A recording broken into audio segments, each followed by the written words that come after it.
Hey, what's up, everyone? Welcome back to Diary of a New Producer. This is the weekly series where we give you a look behind the curtain into Ian Cognito, a new producer who's been trying to sell mid-market commercial insurance for the last about 6.5, 7 months now. My name is Micah. I'm his mentor. I'm also going to be your host today for the show. So what we're going to talk about is three things this week that Ian and I spoke about. One is a secret to sales success. The second is your numbers and your metrics and how they change uh, as your career grows. And then the last thing is a really good response to the objection of I have an agent. Hey, if you've missed our previous episodes, do yourself a favor.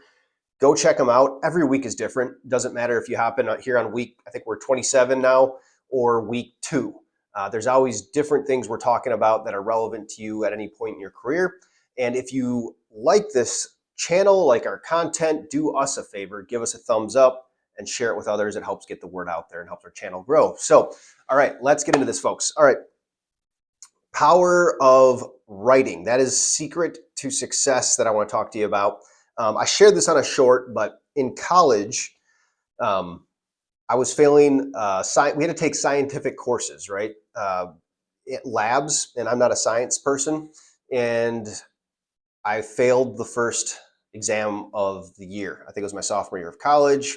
I was annoyed because I studied. I went to class every day, went to the professor. I said, hey, I don't know what to do. And he said, man, have you ever tried writing your notes or rewriting your notes? And I never had before. I just kind of would listen and I would read my notes. And that's how I studied. And so I tried it. And guess what happened? From there on out, I actually aced every single test, not only in that lab, but in every single subject that I was taking in school. I got a 4.0 that semester. It's the only semester I've ever done it, but immediately my grades just skyrocketed because for whatever reason, rewriting my notes made it click in my brain, right? And then I started creating acronyms, and I just felt like when I got to the test, everything was coming more natural. So for me and my learning type, it worked really, really well. But it taught me a really good lesson and a good reminder for all parts of life, and specifically in sales. And that's where Ian and I were talking this week. And he's more of he's a younger guy, likes the tech, likes to kind of put everything in a CRM, which I'm a huge fan of. But there's still something old school that I really, really like to do, and that is to make physical tallies of the calls that I make. There's something about it. If you find yourself falling short on the numbers, right? You're not hitting the metrics that you need to be hitting. Try this tip. It really, really helps. There's something about it where it keeps you accountable. You're like, man, I only have 30 tallies. I need to get to 40, right? And there's just something ingrained in you that will get you there. The other power of writing that you can use in your sales career is overcoming objections. If you get objections a lot that you just suck at handling or you're tripping over, try writing it out. And also speaking it. I like to record them, listen to myself play it back. That's one thing I like to do when I was working on cold call scripting.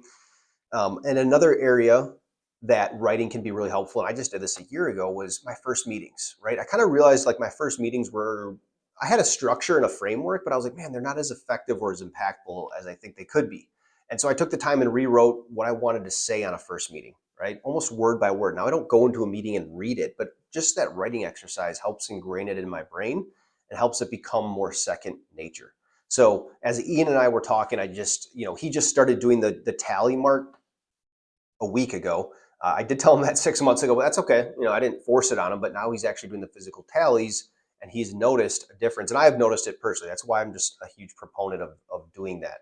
All right, second thing that we discussed was just kind of your follow-up numbers and metrics. As I mentioned a couple of weeks ago, we kind of had about 5.5 months worth of data on Ian's make calls, right?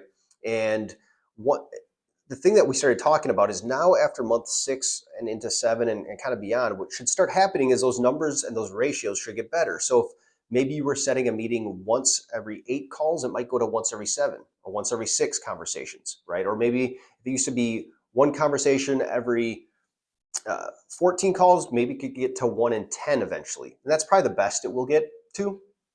But the reason this should happen, the reason your meeting rate should go up is because all the people that you called earlier that said, call me back, follow up later. You should be writing those down on a follow up later list. Again, writing it down. And then I put it into an Excel spreadsheet every week, but I write it down, that name, so it stays in front of me, the list of everyone who said, call me back. Even if I don't even, and I know this, that I know half won't even pan out this year, maybe 2 years, 3 years, 4 years down the road, it will. I don't know. But I know there's some power in writing it down and keeping that list of hot prospects in front of my face every single week and every single day. It's just, there's power in it. It's super simple, guys. But if you do it, it could change I think it'll change your career. Okay. And the last thing I want to share with you is just a cool way to handle objection, that Ian shared with me. He's like, hey, he said, when people tell me, hey, I have an agent, he's like, all I've been saying is, hey, that's exactly why I called.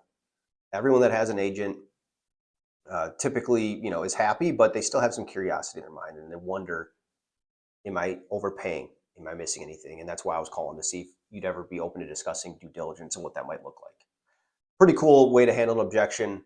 Pretty smooth. If you guys practice that one, I think it'll help you out. As I mentioned in the beginning of this video, think of your top 2 or 3 objections. You're only getting probably 2 or 3.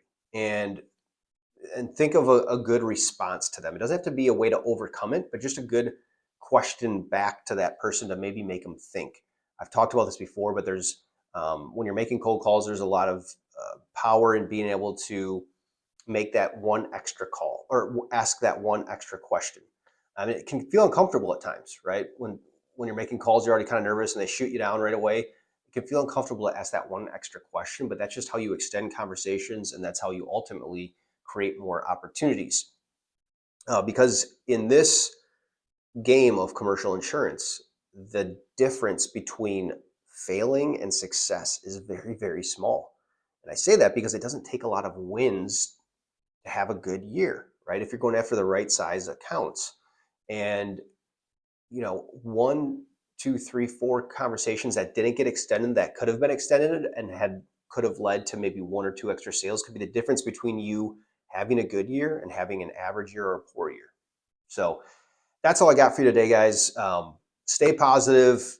Go hit the phones. Go prospect. That's your number one goal as a producer, and to keep your clients, of course, is the other goal. But if you enjoyed this show, this channel, let us know in the comments, and we look forward to seeing you next week. Thanks.